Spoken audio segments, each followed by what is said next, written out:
Stupid, angry woman. That's what Donald Trump hurled across the chamber, his voice dripping with contempt. He thought the insult would land like a hammer, but instead it was the match that lit the fuse. In the next 46 seconds, Congresswoman Jasmine Crockett would pull out an envelope that froze the entire room. Inside that envelope, a single line of ink signed DT tied to $8 million that moved through 3 countries in just 48 hours. A money trail the public had never seen. By the time the cameras caught up, the insult had already backfired, and the man who once commanded every headline was about to be cornered live in front of 328 million Americans. The air in room 214 was a strange kind of heavy, not oppressive, but charged, as if every molecule knew it was about to carry a story no one could put back in its box. The marble walls seemed to lean closer, the brass fixtures catching the light in sharp little flashes, like blades waiting to be drawn. In the very center sat Jasmine Crockett, still, silent. Her hands rested on the desk, but her right thumb tapped gently, a metronome counting down to something only she knew. In front of her lay a single red-sealed envelope, its edges creased, the wax stamped deep enough to catch the overhead glare. It wasn't just paper. It was weight, pressure, and threat wrapped in a skin of ivory. Donald Trump sat 12 feet away, his posture the kind of casual that takes effort, leaning back, chin up, jacket buttoned like armor. 4 lawyers flanked him, their pens scratching notes they'd never want made public. Somewhere behind them, a camera's red tally light blinked once, then locked on. C-SPAN, CNN, MSNBC, Fox. It didn't matter the logo. Every lens was pointed in the same direction, and every one of them knew something was about to happen that would ripple far beyond this chamber. Trump's voice broke the air first. "Get her out." The words were flat, not shouted, but they carried the authority of a man who had spent decades expecting people to move when he spoke. No one moved. The only sound was the faint tick of a pen against wood. Rhythmic, deliberate, hypnotic. It was Jasmine's pen, and with each tap, the tension knotted tighter. Someone coughed in the back. A chair creaked under the weight of a shifting journalist. You could almost hear the heartbeat of the room. Slow, then faster still. Up in the press gallery, a reporter glanced at the digital wall clock. The second hand clicked past the 12. 46 seconds until... what? No one knew, but everyone could feel it. Jasmine didn't look at Trump.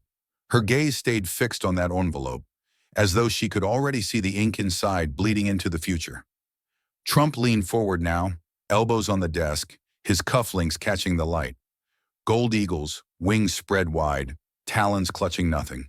His jaw worked as if chewing words before spitting them out. "I said, get her! Out!" A Capitol officer took half a step forward, then hesitated. His eyes flicked from Trump to the committee chair to Jasmine, searching for direction that didn't come. Jasmine's thumb slid along the edge of the envelope. The sound was soft, but in that hush it might as well have been a blade leaving its sheath. Somewhere, a camera operator zoomed in instinctively, the frame tightening until only her hands and the red seal filled the nation's screens. The seal glowed under the lights, a deep crimson that looked almost wet, like it had been pressed only moments ago. A bead of sweat traced down the temple of one of Trump's attorneys. He reached for a water bottle but didn't drink. "Congresswoman Crockett," the chairman began, his voice careful, "do you wish to respond?" She didn't answer him. Not yet. Instead, Jasmine reached forward, her fingers curling under the envelope, lifting it with a precision that felt surgical. She held it there, midway between desk and chest, like she was weighing it in her palm. 42 seconds. The envelope's paper gave a faint, papery sigh as she adjusted her grip. Trump's eyes narrowed, his fingers tapped against the polished armrest. A habit, maybe, or a tell. Somewhere in the gallery, a woman whispered, "What's in it?" And no one dared shush her. 40 seconds. Jasmine looked up, finally meeting Trump's gaze. Her eyes were steady, the kind of steady that comes from knowing you've already decided exactly how this ends. For the first time since the insult, Trump's smirk faltered, just enough to notice. She lowered the envelope back to the desk, not with a slap, not with a thud, just a quiet placement, deliberate enough to make everyone lean in an inch closer. The clock ticked again. 38 seconds. "You want me gone?" she said, voice low but clear enough for every microphone to catch. "Let's give America a reason to keep me right here." Her hand went to the seal. She pressed her thumb into the wax. It cracked. A tiny sound, but on broadcast through studio speakers, it landed like a gunshot. Somewhere, a producer in a network control room leaned forward and barked, "Stay on her!" The flap lifted. A breath of air escaped as if the paper had been holding it in. 34 seconds. Jasmine slid the contents halfway out. Not enough for anyone to read. Just enough for a glimpse of thick, ivory stationery, and the faint watermark in the corner that those who knew. Trump knew. His hand twitched toward the mic, then stopped.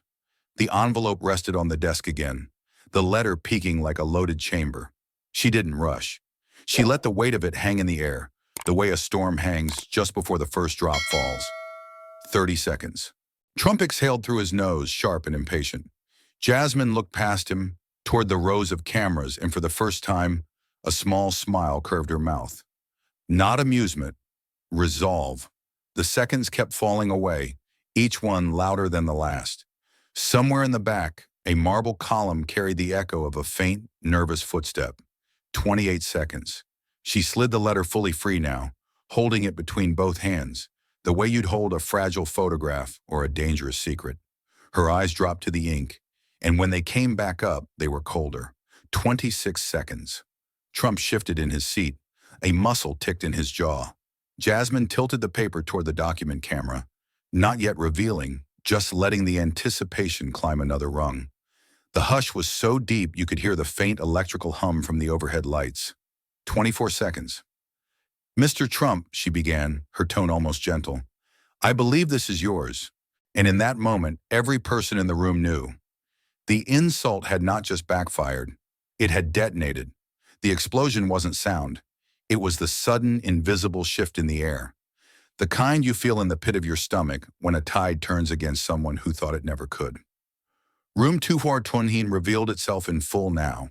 High marble columns rose like sentinels, their surfaces polished smooth by a century of power and secrets. The walls glowed faintly under gold-domed light fixtures, casting an almost regal hue over the scene. Rows of heavy wooden benches curved around the chamber, each one worn by decades of restless hands and the weight of history. They didn't just hold people. They held sides, allegiances, and grudges.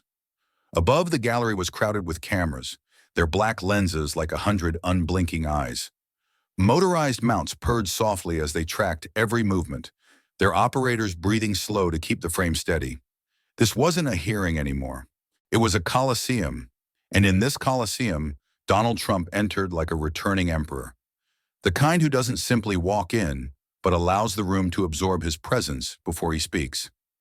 His navy suit was pressed to perfection, his crimson tie a bold slash across his chest. Gold cufflinks shaped like eagles glinted with every flick of his wrist. He didn't glance at the audience. He didn't need to. They would watch him whether he looked or not. 4 lawyers formed a protective wall at his back, their faces carved into masks of professional detachment. Behind them, a lone ex-Secret Service agent scanned the room, eyes narrowing at anyone who lingered too long in their stare. Trump's stride was deliberate, not fast, not slow, the exact pace of a man who believes the room bends to his timing. At the opposite end of the chamber sat Jasmine Crockett. No entourage, no flourish.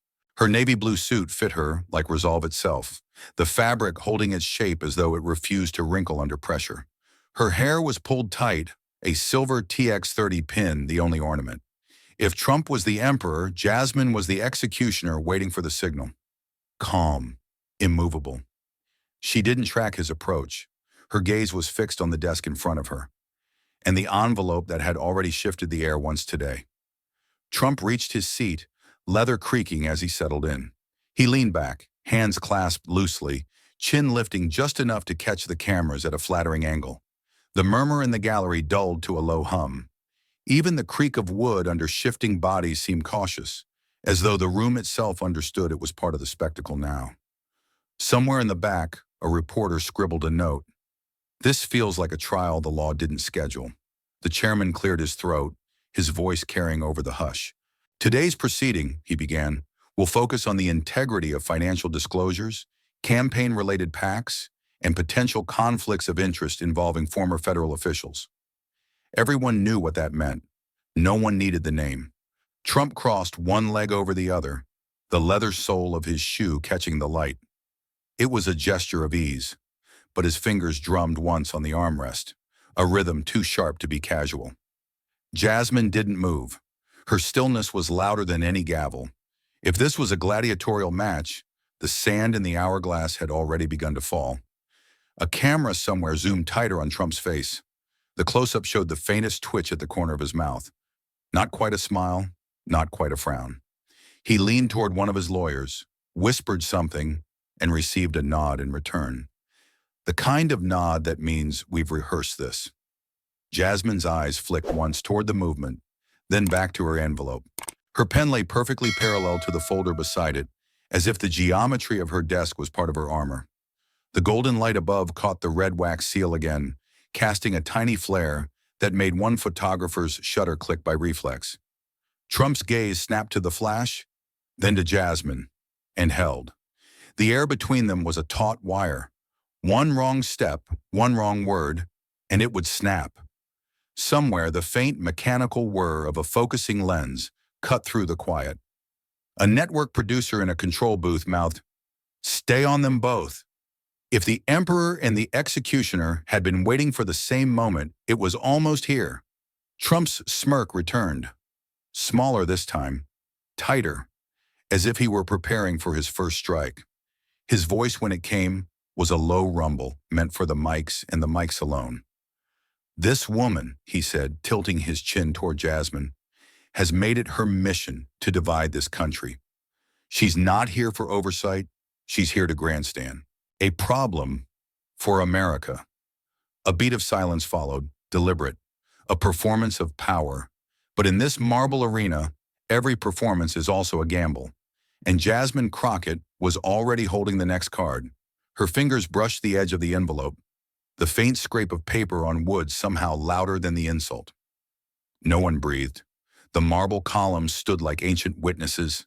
The benches held their tension like coiled springs. This was no longer about questions or answers. It was about who would survive the round that was about to begin. Trump leaned forward slightly, his forearms resting on the polished wood, the posture of a predator lowering its center of gravity before it strikes. When he spoke, his voice didn't rise. It dropped. "She's a problem." The syllables landed like stones dropped into still water, sending ripples across the chamber. No one missed the weight he put on problem, as if it were an infection that needed to be cut out. Jasmine's eyes lifted. She didn't flinch, didn't rush to defend. Instead, her mouth curved into the faintest, most deliberate smile. It wasn't amusement. It was the kind of smile that says, "I've been waiting for you to walk into this." Her hand moved with surgical precision, opening the slim folder beside her. From it, she drew a single sheet of paper, its edge perfectly aligned with her fingertips. The air changed again, a subtle tightening, like the moment a storm front pushes in and the hairs on your arms stand up. When she spoke, her voice was steady, the kind of calm that makes every word sound heavier than a shout. "Mr. Trump," she said, each syllable clean and deliberate, "can you explain why $8 million was funneled through a shell corporation in Cyprus to your affiliated PACs within 48 hours of the Georgia runoff?" The sentence didn't just land, it detonated. Somewhere in the back, a reporter's pen froze mid-stroke. Aides' eyes darted to one another, as if silently checking whether anyone else had heard exactly what they had. Of course they had. For a moment, Trump didn't answer. He didn't even blink. Camera 2, a tight shot on his face, caught the microsecond shift in his expression, the jaw tightening, the nostrils flaring just enough to betray the hit. The silence in the chamber became a living thing, coiling itself around everyone's ribs. Even the photographers lowered their cameras, unwilling to break the tension with a shutter click. Trump's gaze swept the room, left, right, then back to Jasmine, as if searching for an ally in a crowd of witnesses. He found none. Somewhere overhead, the lighting rig gave a faint hum, and that was the only sound. Jasmine didn't fill the silence. She let it work for her. It stretched second by second, the way a blade gleams longer the slower you draw it. Trump's lips parted, but whatever words he'd prepared died on the way out. Instead, his hands shifted toward the microphone, his fingers curling around the base as if gripping a weapon. He exhaled through his nose, the breath audible in the mics. "This is," he began, then stopped. He straightened in his chair, tried again, his voice rougher now. "This is nonsense." But the words felt small. The room didn't react. The cameras did, though. Every major feed pushed tighter on his face, the frame closing in like walls. Jasmine tilted her head slightly, her eyes never leaving his. Her fingertips tapped once against the desk. A cue, maybe, or simply a reminder that she was still in control. Across the gallery, someone murmured, "Did she just—" And the whisper died mid-question. The chairman shifted uncomfortably in his seat but said nothing. Trump's hand stayed on the mic. He leaned in closer, as if sheer proximity could reclaim the ground he'd just lost. "She's here to grandstand," he said, his voice swelling now, a low growl turning into something meant to fill the room. "She's not here for oversight. She's here to divide this country." The words were bigger, but they carried a tremor, a faint vibration in the lower register that the sound engineers in the network control rooms would catch immediately. Jasmine's expression didn't change. She let him finish, let the echo of his accusation fade into the corners of the chamber. Then she spoke again, her tone unchanged, but the precision in it was lethal.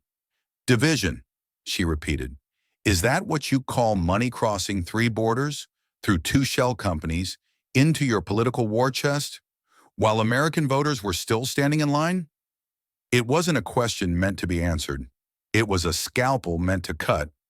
Trump's lawyer leaned toward him, whispering fast, but Trump waved him off without breaking eye contact with Jasmine. In the press gallery, a camera operator glanced at the feed monitor and mouthed, "We've got it." The red tally lights on every broadcast unit were still burning. America was watching this in real time, without edits, without a safety net. Trump's face hardened into the mask he'd worn 1,000 times before. But masks crack under enough weight. And in the stillness that followed, Jasmine's calm became heavier, more dangerous than any raised voice. This wasn't the sound of a fight. It was the sound of someone setting a trap and waiting for it to spring. No one in the room knew which second it would happen, but everyone knew it was close. Trump's hand slid back to the microphone, his grip tightening until his knuckles bleached. When his voice came again, it wasn't the low growl from before. It was louder, sharper. A command, not a statement. "Get her out." Each word landed with the precision of a hammer, striking the same spot over and over. He didn't look at the chairman or the Capitol officers on standby. His eyes stayed locked on Jasmine, as if he could move her by will alone. One of the officers at the side door shifted, his boots clicking softly against the marble. The movement was small, but in the suffocating stillness, it sounded like a drumbeat. A second officer leaned forward from the back wall, his gaze flicking between Trump and the committee chair. They were waiting for confirmation, for permission. Jasmine didn't move, didn't even blink. Her hand went to the red-sealed envelope resting beside her notes. Without hurry, she placed it squarely in the center of her desk. The sound it made, paper meeting wood, was soft, but it cut through the chamber like a fault line cracking open. Her index finger began tapping the envelope's surface. A steady, slow rhythm. Tap, tap, tap. It wasn't nervousness. It was punctuation. The cameras caught every detail. The slight flex of her wrist, the red wax glinting under the lights, the evenness of her breathing. The hum of the lights overhead seemed to grow louder. Somewhere in the gallery, a reporter's pen scratched faster, as if trying to keep pace with the pulse building in the room. Trump's chin lifted, his expression shifting from controlled disdain to something closer to irritation. He leaned toward the mic again. "She's out of order," he snapped. "She's inciting lies based on fabricated documents." The words ricocheted off the marble walls, sharp enough to make a few heads turn. But Jasmine's focus never broke. She kept tapping the envelope. 3 beats, then a pause. 3 beats, then a pause. It was a metronome in a symphony of tension. The chairman glanced between them, clearly weighing whether to intervene. He didn't. Not yet. The officers held their ground, their bodies angled just enough to be ready, but not enough to act. And still, Jasmine didn't speak. The silence she commanded was heavier than the accusations flying her way. It pressed down on the room until even the air felt reluctant to move. Trump shifted again, this time sitting forward, both elbows on the desk, his shoulders squared. It was the stance of a man about to double down. "I said," his voice boomed now, filling the chamber. "Get her out." The second officer at the back took another step forward. The first adjusted his stance, eyes narrowing on Jasmine like she might bolt. She didn't. Instead, she stopped tapping the envelope. Her hand flattened against it, palm down, as if claiming it. Every camera in the room tightened their shot. Somewhere in the control rooms of half a dozen networks, producers were mouthing the same thing. "Don't cut away." Jasmine finally lifted her gaze to meet Trump's. Her voice, when it came, was measured and cold enough to frost the air between them. "You want me gone?" she said. "Then you'd better make sure the whole country doesn't hear what's in here first." Her fingers slid the envelope half an inch closer to the microphone. The scrape of paper against wood was amplified, magnified, until it filled the speakers. In the gallery, someone whispered, "Oh my God," and was immediately shushed. Trump's jaw tightened, the lines at the corners of his mouth deepening. He didn't look away, but his left hand twitched. A small, almost imperceptible motion. The chairman's knuckles whitened around his gavel, still suspended in midair. He wasn't ready to strike it. The tapping had stopped. But the rhythm Jasmine had set lingered in everyone's pulse. The seconds stretched, pulling the room tighter and tighter, until something, anything, one had to break. Trump broke first. His voice rose another notch, laced now with the edge of frustration. "She's not here for oversight. She's here to grandstand. A problem for America." Hadrum, the phrase "a problem" hung there, daring her to deny it. Jasmine's lips parted just enough for a smile, but this one was colder, sharper than before. She didn't deny it. She simply lowered her gaze to the envelope, tapped it once more, and said, "Then let's deal with the problem." The gallery erupted in a low murmur, reporters leaning over each other for a better angle. The officers froze, caught between two orders that hadn't yet been given. Trump leaned back, as if to reclaim his composure, but the damage was already seeping in. The cameras stayed locked on the standoff, America watching a battle fought without a single raised hand, only the weight of words and what they concealed. And still, no one dared breathe too loud, because everyone knew. The real blow hadn't landed yet. Jasmine's fingers slipped beneath the flap of the envelope, drawing out a single sheet of thick ivory paper. The edges caught the light, curved from handling, but intact, preserved like an artifact. She didn't rush. The deliberate pace was its own statement. "This will happen on my time, not yours." With one smooth motion, she placed the document under the overhead camera. The monitor above the committee table flickered, then steadied, the image filling every screen in the room and every broadcast feed across the country. There it was, in black ink so bold it seemed to bruise the page. "She's a problem. Handle it." Underneath, in unmistakable looping strokes, the signature. Two simple letters, DT. The chamber erupted in whispers, sharp and hissing, rolling from one end to the other like waves breaking against stone. The sound rose and fell, not chaotic but rhythmic, like the ocean gathering itself before a storm. Trump's eyes began to move, not scanning the letter, but darting between faces. The chairman, his lawyers, the press gallery, then back to Jasmine. His right hand gripped the armrest of his leather chair so tightly the skin across his knuckles stretched white. The gold eagle on his cufflink trembled with the strain. A camera zoomed close enough to catch the subtle tightening of his jaw, the faint swallow that betrayed the dryness in his throat. Jasmine didn't look at him. Her gaze was fixed on the monitors, as if the letter was speaking for itself. In living rooms across America, people leaned closer to their screens. Some adjusted the volume without realizing. Others froze mid-bite, mid-sip, mid-sentence. The silence in room 214 wasn't just silence anymore. It was pressure. It was the sound of something long hidden finally stepping into the light. Trump's lead attorney bent toward him, whispering something behind a raised hand. Trump didn't nod, didn't shake his head. He kept staring at the letter like he could will the ink to rearrange itself into something harmless. It didn't. From the second row of the gallery, a journalist murmured into his recorder, "Direct language, unambiguous, signed." His pen scratched the same words onto a notepad for insurance. The chairman cleared his throat, a dry sound that barely carried. But it was enough to draw every gaze back to the dais.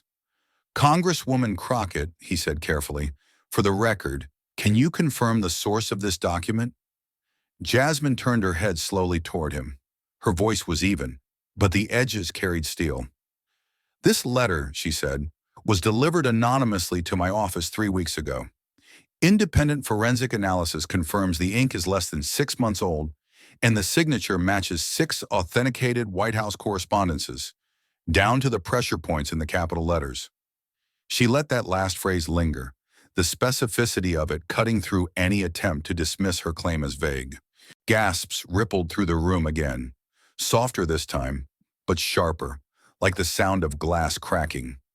Trump shifted in his chair, the leather sighing under the movement. He leaned toward his mic. "This is a hoax," he said, his voice lower now, almost muttering. "This is nonsense. Fabricated, political theater." But the room wasn't listening to him. The letter still loomed large on every monitor, those 6 words radiating the same cold intent they had the moment they were written. "She's a problem. Handle it." Jasmine's fingers tapped the desk once, a slow and deliberate punctuation. Her eyes finally met Trump's. "You wrote this, didn't you?" The question hung in the air, like a blade suspended by a single thread. Trump's gaze flicked to the chairman, to his lawyers, back to the letter, but never settled long enough to anchor him. For a heartbeat, no one moved.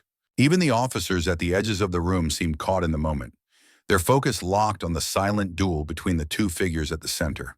The press gallery was a hive of movement without sound. Hands scribbling, fingers flying over keyboards, camera lenses adjusting by fractions of an inch.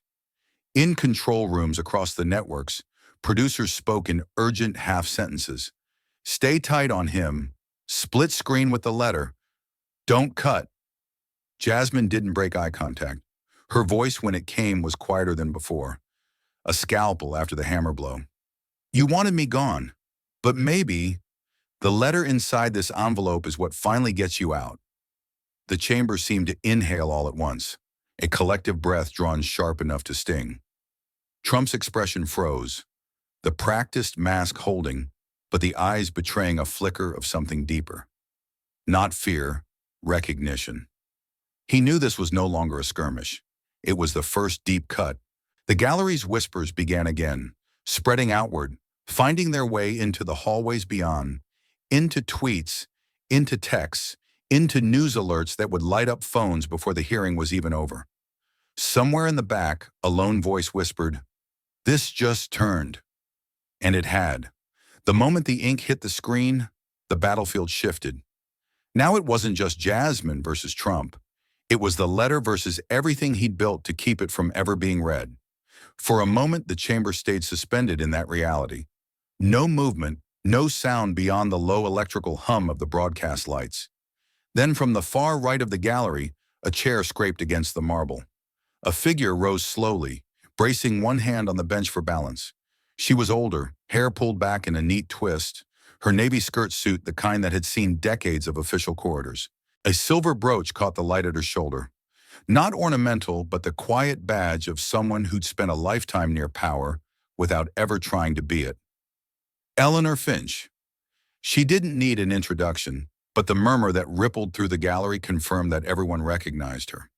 For 22 years, she had been a senior correspondence officer at the White House, under both Republican and Democratic administrations.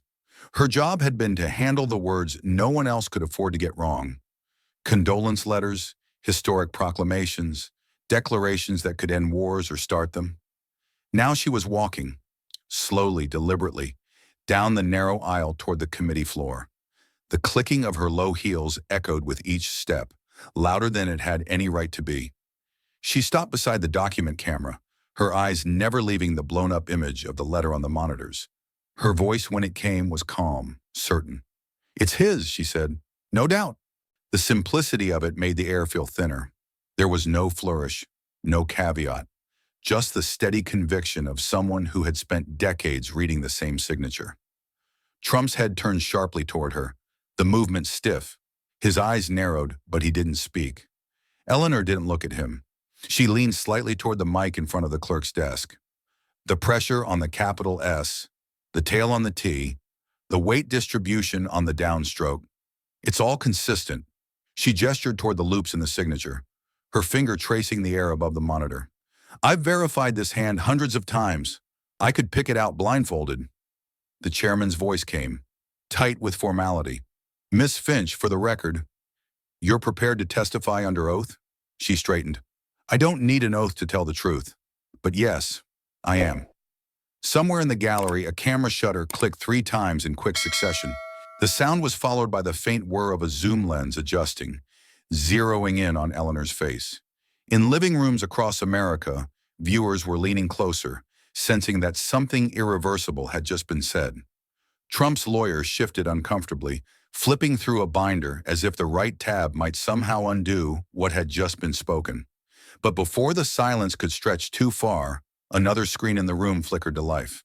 The seal of the New York Attorney General's office appeared, crisp against a dark blue background. A new voice cut through the air, measured and unmistakable.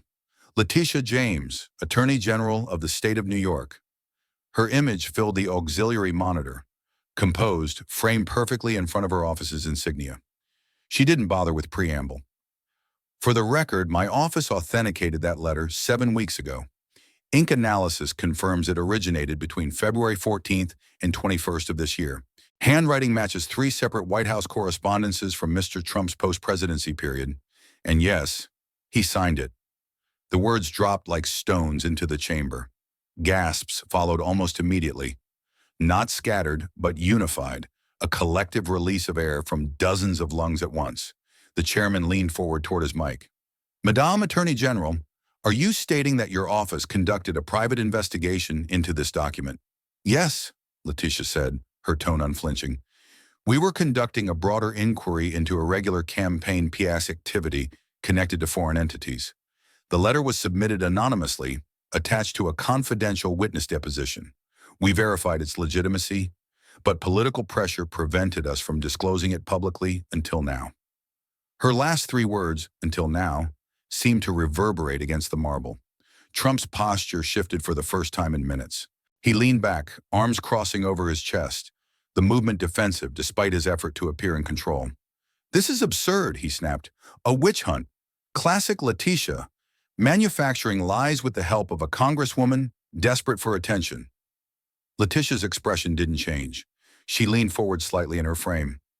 "I may be many things in your eyes, Mr. Trump, but my facts are calm, my evidence doesn't shout, and the last time I brought something to court, it cost your company over $350 million. The room didn't cheer, but the tension tightened in a different way now. Reporters' pens were moving again, keyboards clicking in the gallery. Networks were already preparing their lower third banners. The chairman cleared his throat again, though this time it seemed almost unnecessary. The balance in the room had shifted. It was no longer a duel of personalities. It was a ledger of proof, written in ink, witnessed live, and now validated by 2 sources that could not be brushed aside. Jasmine hadn't moved during any of it. Her hands were folded neatly in front of her, her eyes fixed on the letter still magnified above them all. When she finally spoke, her voice was calm but unmistakably final. "You tried to erase me with an order," she said, glancing once at Trump, "but I brought something harder to erase." The words didn't linger long in the air. They didn't need to, because everyone in that marble chamber knew. The letter now belonged to the public record, and there was no taking it back. The room seemed to exhale in one long, heavy breath. Papers shifted. A chair creaked. Somewhere in the gallery, the faint click of a pen was the only sound. And then, from the 3rd row, a voice rose, unsteady at first, but carrying something that made every head turn. "Excuse me." A woman stood slowly, gripping the back of the bench in front of her for balance. She was in her mid-60s, her hair streaked with gray, her hands trembling not from nerves but from something older. Grief. The Capitol officer nearest to her stepped forward instinctively, but she shook her head. Her gaze wasn't on him. It was on Jasmine. "My husband," she began, her voice raw, "died in our living room." The chamber stilled again. She took a breath, the kind that catches in the throat before it breaks. "It took 6 days," she said, "because we couldn't afford the ambulance." The words didn't shout. They didn't need to. They dropped into the air like lead, sinking straight to the floor and refusing to move. "We lost his Medicaid when the federal expansion got pulled," she continued, her eyes glistening. "We'd been married 42 years. We used to watch these hearings together." Her voice faltered just for a moment, then steadied. "Now I'm watching it alone." A camera operator in the press gallery lifted his lens and froze, unable to bring himself to press the shutter. The woman shook her head slowly. "I don't know what a PAC is. I don't know what a shell company does." She gestured faintly toward the screen still showing the damning letter. "But I know what it feels like when someone rich signs a paper and someone poor disappears." Jasmine didn't speak. She didn't need to. Her eyes stayed locked on the widow, her posture open but still, as though one wrong move might shatter what was left of the woman's strength. Trump turned his head away, jaw tight. One of his lawyers leaned toward him, whispering quickly. But the moment wasn't his anymore. The cameras weren't on him. They were on her. And on the reality she had just forced into this marble chamber. The reality that behind every dollar shifted in silence. There were names, faces, empty chairs at dinner tables. Jasmine's hand moved slowly, almost imperceptibly, across the desk. She lifted it toward the woman, palm open, steady. A silent offer of connection across the gulf of power and pain. The widow covered her mouth with one hand, her shoulders shaking. And the chamber, this hall built to contain argument and authority, fell into a silence not of politics, but of guilt. Reporters lowered their cameras. Staffers stopped typing. Even the overhead lights seemed to dim in the quiet. Because data can be denied. Documents can be deflected. But grief doesn't blink under pressure. It bleeds. Jasmine turned slowly back toward the chairman, her voice barely above a whisper, but strong enough to carry to every corner of the room. "Power signs the order," she said, "but silence does the rest."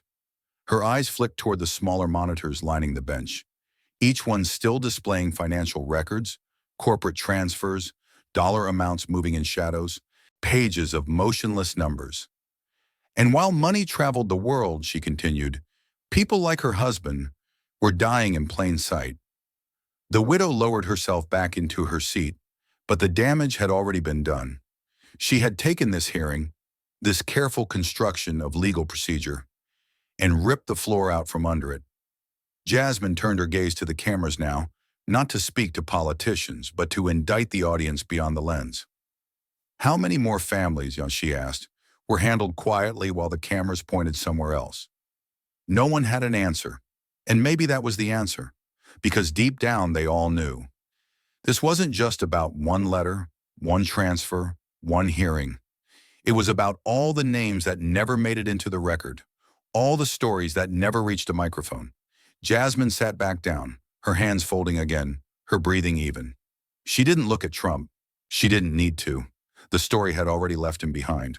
The widow had barely returned to her seat when the sound of pens scratching started again in the gallery. Producers whispered into headsets, cueing split screens for the evening news. Somewhere, a hashtag had already been born. Not about politics, not about scandal, about loss. And just like that, the fight in room 214 had become something far bigger than the two figures at its center. The silence still hung heavy when the sound of footsteps broke it. Steady, deliberate, and unhurried. They came from the back of the chamber, each step echoing off marble like the slow tick of a clock counting down. Heads turned before the cameras did. Some recognized her immediately. Others needed only the flash of black fabric moving between the rows to know who was coming. Alexandria Ocasio-Cortez. She wasn't scheduled to be here. Her name wasn't on the witness list. And yet here she was, gliding down the central aisle. the hem of her black blazer brushing against her legs, her expression unreadable. She didn't look at Trump. She didn't look at the cameras. Her eyes were locked on Jasmine Crockett. There was no nod, no whispered coordination, only movement, one step, then another, until she reached the table and stopped. She stood beside Jasmine, not behind her, not off to the side, beside her, shoulder to shoulder, like a second pillar anchoring the same wall. The image snapped into focus in every lens in the room. Two women, one with the evidence, one with the voice. And for a moment, it was as if the rest of the chamber fell away. The gallery leaned forward instinctively, bodies shifting in unison without a sound. Photographers jostled for the angle that would make tomorrow's front page.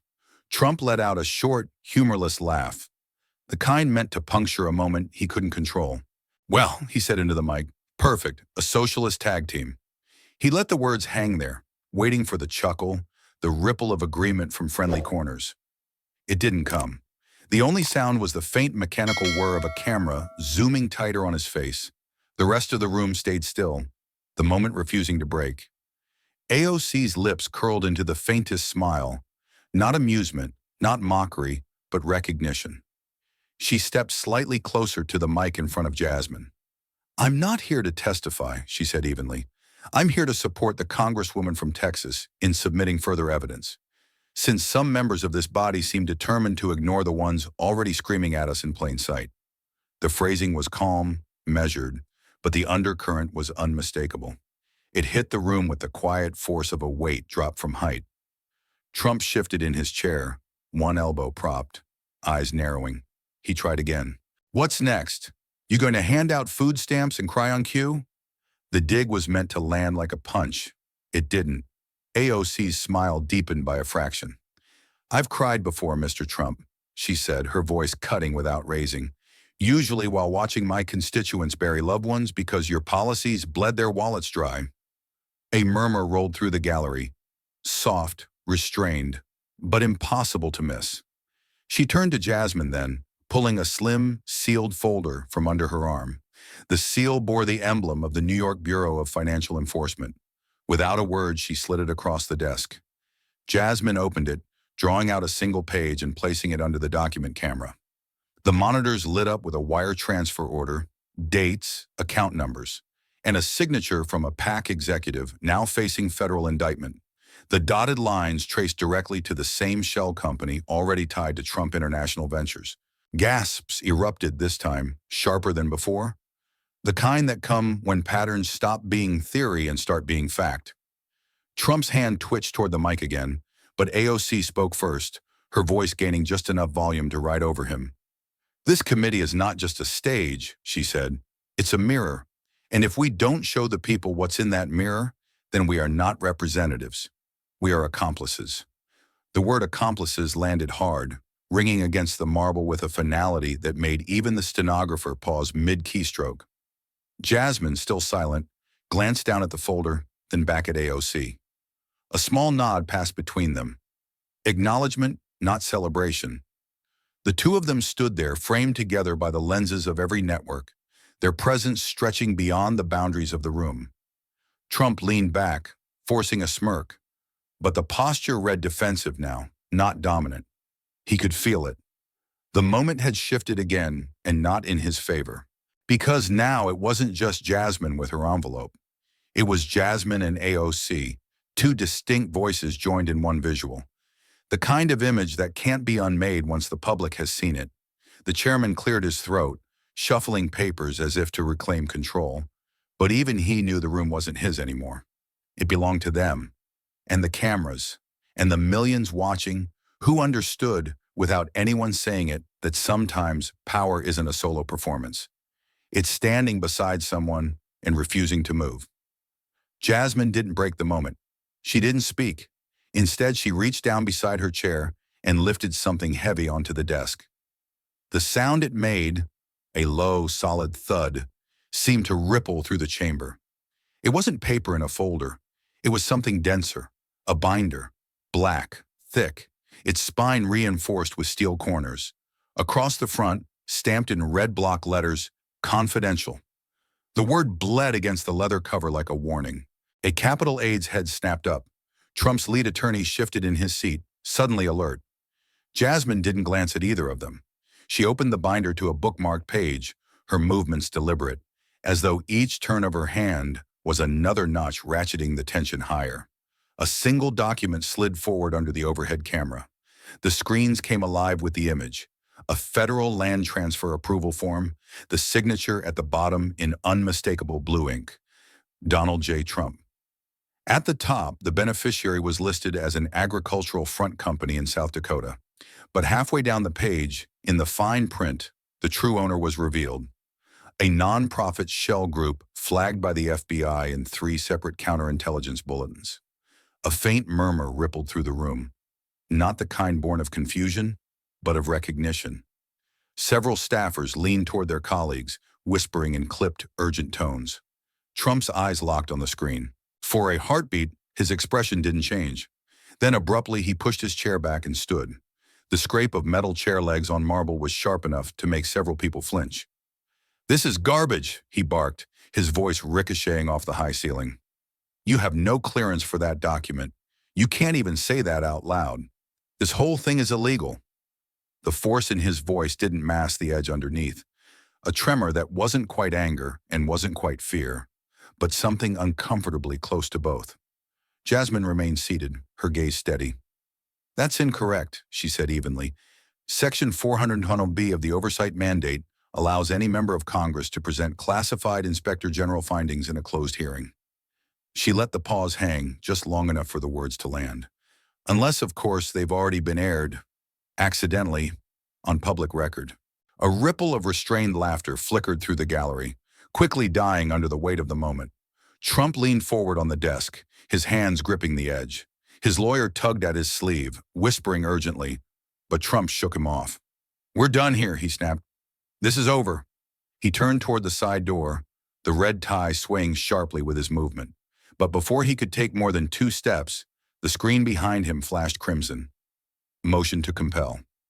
Active, a progress bar filled in real time, each green square a vote cast.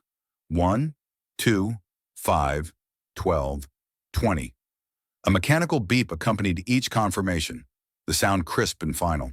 Trump slowed. The numbers climbed. Within seconds, the motion passed.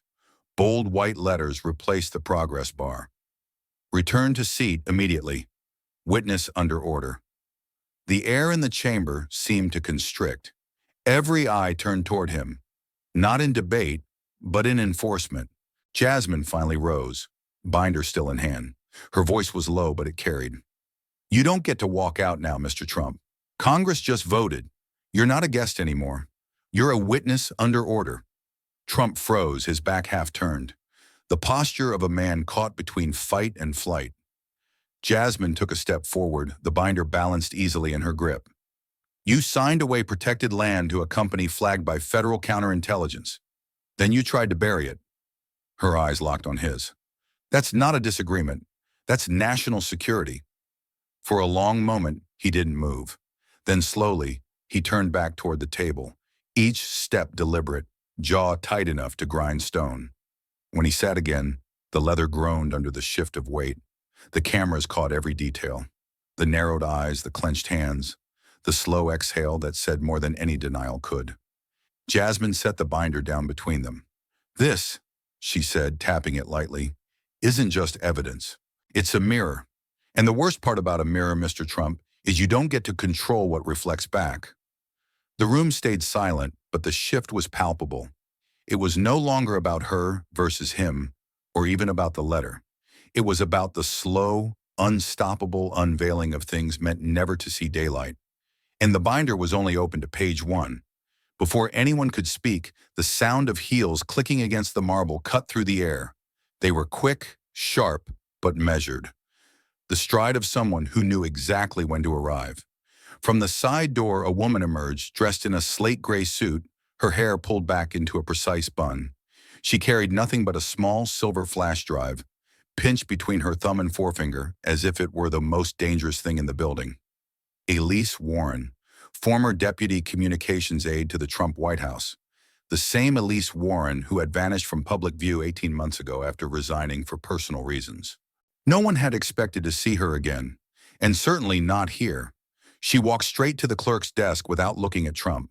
Her voice was low but steady enough to carry. "This belongs to the committee," she said, placing the flash drive gently on the polished wood. "Contains one file, unedited, date-stamped and verified by a federal chain of custody." The clerk looked to the chairman, who gave a tight nod. A technician in the corner stepped forward, slotting the drive into a secured laptop connected to the room's audio system. The screens flashed. File, meeting room, B21, MP3. Duration, 1 minute, 14 seconds. The chairman leaned toward his mic. "Proceed." A faint hiss of ambient noise filled the speakers, the sound of an enclosed room, the quiet shuffle of paper. Then a voice, deep, measured, unmistakable. Trump's. "Doesn't matter how you do it," the recording began. "Use whatever it takes, and make sure it doesn't trace back to me." The sentence landed like a drop match in a dry forest. No one moved. The gallery froze mid-breath. Even the constant clicking of press cameras halted, as if no one dared make a sound over the voice playing through the speakers. The audio continued, the low hum of an air conditioner, the faint scrape of a chair. Then Trump's voice again, lower now, almost a growl. "I don't care who signs it, just get it done." The file clicked off. Silence fell so hard it felt physical. Trump's chair scraped violently against the floor as he lurched forward, his voice booming. "Fake!" he shouted, jabbing a finger toward Elise. "That's fake audio. AI garbage. Completely fabricated." But no one jumped to agree. No one laughed. A reporter in the back scribbled the word verbatim in capital letters on his notepad. Another quietly slipped out into the hallway, phone pressed to his ear, already dictating the quote for a breaking news alert. Jasmine didn't flinch. Her eyes moved from Elise to the monitors, as though weighing the weight of one sentence against the stack of evidence already in front of her. The chairman spoke into his mic, calm but firm. "Miss Warren, for the record, were you present when this recording was made?" "Yes," Elise said without hesitation. "It was March 3rd, 2 years ago. Closed-door strategy meeting. I was tasked with taking notes. This was my backup." "And the voice?" "It's his." Trump slammed his palm down on the desk, the sound echoing like a gunshot. "I said it's fake, and you're a liar, a failed staffer who couldn't handle the job." But the outburst didn't land. It sounded frantic, not commanding. Jasmine leaned forward, her voice quiet but cutting through the noise. "Mr. Trump, the committee has 3 independent forensic audio reports. All confirm the voice print matches yours, down to the micro-inflections unique to your speech." She let the pause stretch just long enough before adding, "And one of those reports came from your own former security contractor." The words hit like a hammer. Trump's mouth opened, then closed. The cameras caught the flicker in his eyes, the brief, involuntary recognition of a truth he couldn't swat away. Elise stepped back from the desk, her job done. She didn't look at Trump, didn't look at the cameras. She simply returned to the shadows at the side of the room, the space she'd entered from. But the damage she brought stayed in the center of the table, lingering in the speakers, still vibrating faintly in the air. The chairman adjusted his papers, his voice almost clinical. "The recording will be entered into evidence as Exhibit 24B. The witness will remain seated under order." Trump leaned back, arms crossed, but the posture read defensive now. A barricade more than a throne. And everyone watching, inside and outside the room, could feel it. The momentum had shifted again. The binder was damning, the letter was sharp. But the voice was intimate. It had texture, weight. It was him. And no amount of shouting could make people unhear what they had just heard. The shock didn't stay in room 214, it broke out of it. By nightfall, the clip had already been replayed across every major network, the grainy, still frame of Jasmine Crockett standing motionless at the mic, becoming a visual brand of defiance. From New York to Texas, people began taping handwritten letters to the doors of congressional offices. Some on lined notebook paper, others on expensive stationery, some barely legible but all carrying the same pulse. "We hear you. We see you. Keep going."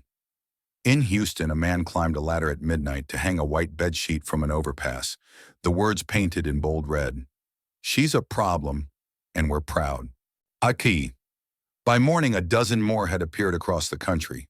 In Milwaukee, in Atlanta, outside a union hall in Philadelphia, where retired steelworkers posed for photos beneath one they'd hung themselves.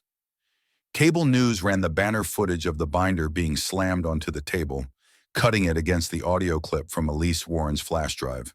The edit was relentless. Slam, voice, slam, voice, until it felt less like news coverage and more like a drumbeat. Social media took it further. Within hours, the hashtag #MeYourBeAProblem began trending worldwide. One post went viral, a photo of a letter written in green crayon on wide-ruled school paper. Dear Ms. Crockett, when I grow up, I want to be a problem too.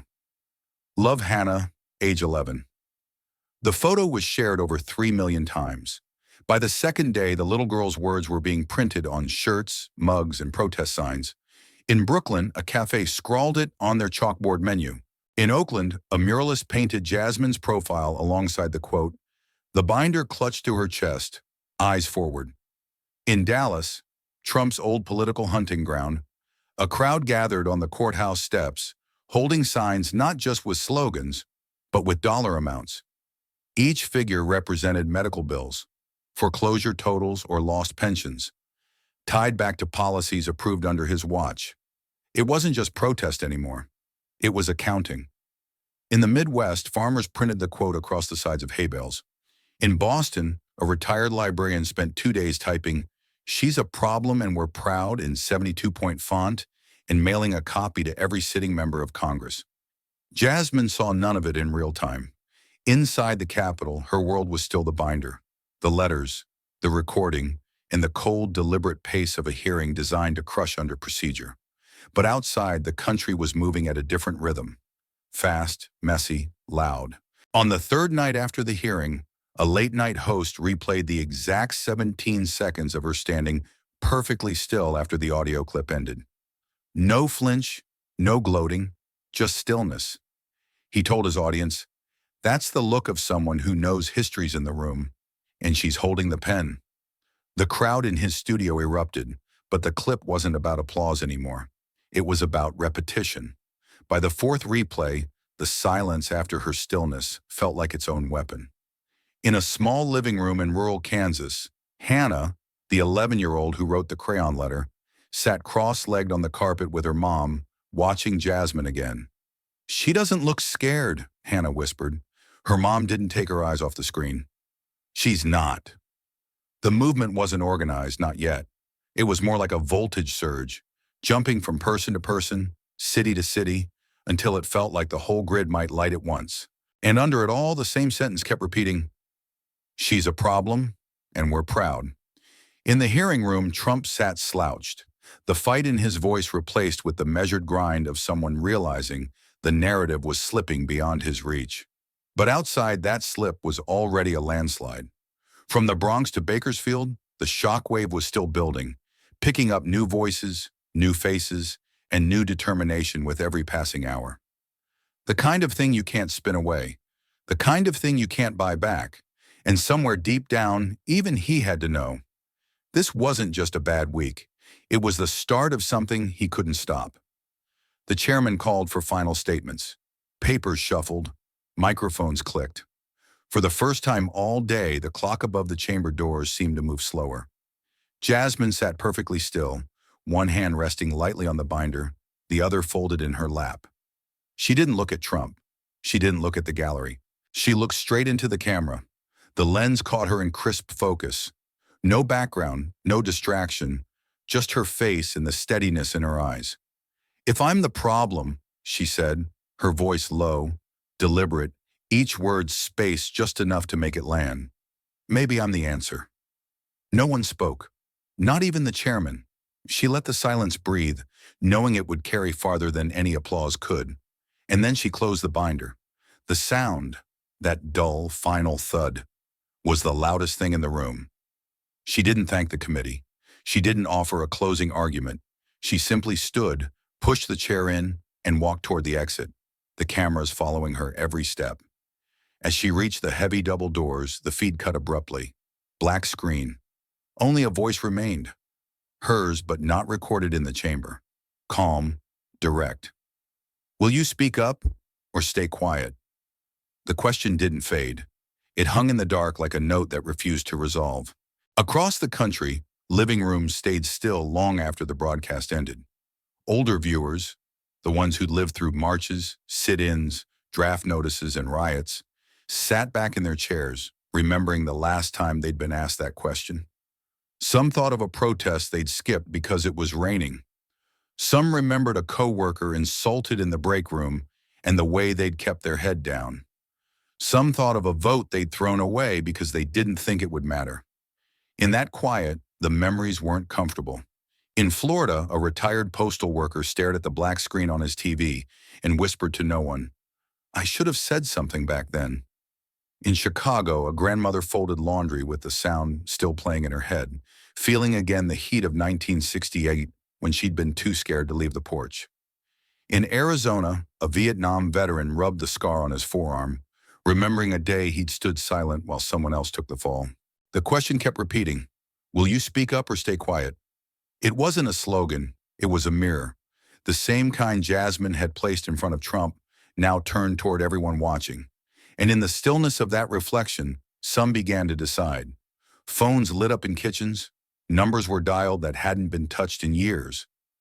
Letters were pulled from desk drawers, dust brushed off, stamps found. In Pennsylvania, a woman in her 70s sat at her kitchen table and wrote 4 words on a piece of printer paper in black marker. I will speak up. She taped it to her front window. In Oakland, a retired dock worker texted his old union chapter. Meeting tomorrow. Bring everyone. In rural Montana, a couple who hadn't attended a political event in decades looked at each other across the dinner table. They didn't say a word. They just nodded. The black screen still lingered on their TV, even after the broadcast had ended, as though it refused to release them until they had an answer. And somewhere, in apartments, farmhouses, assisted living centers, and suburban cul-de-sacs, people who had been silent for years began quietly to choose the other option. Because sometimes the most dangerous thing you can hand someone isn't proof, it isn't power, it isn't even the truth, it's the choice to act on it. And on that night, in the wake of a hearing that began with an insult and ended with a question, America's silence began to crack. Not all at once, not loud, but enough for the first sound to slip through. The sound of people, finally, deciding not to stay quiet. In the end, it was never just about one hearing, one binder, or one voice. It was about the simple, unshakable truth that silence is not neutrality. It is surrender. The world changes not when the powerful decide to act, but when ordinary people refuse to look away, refuse to let fear close their mouths. And perhaps the greatest legacy any of us can leave is the courage to be a problem when justice calls for it. Not for applause, not for history books, but because it is the right thing to do. If this story stirred something in you, don't scroll, sit with it. Sit, share it, speak on it, like, comment, and send it to someone who understands that silence is never neutral. Subscribe to Harrison Stories, where no truth goes unanswered. Hit the bell, because the next chapter isn't safe. It's unflinching, and it might just change the way you see courage. This story is a fictional dramatization, inspired by real injustices and real acts of defiance. Any resemblance to actual people or events is coincidental, or a mirror for public reflection and critique. Thanks for watching. Justice isn't handed down, it's demanded. This is Harrison Stories.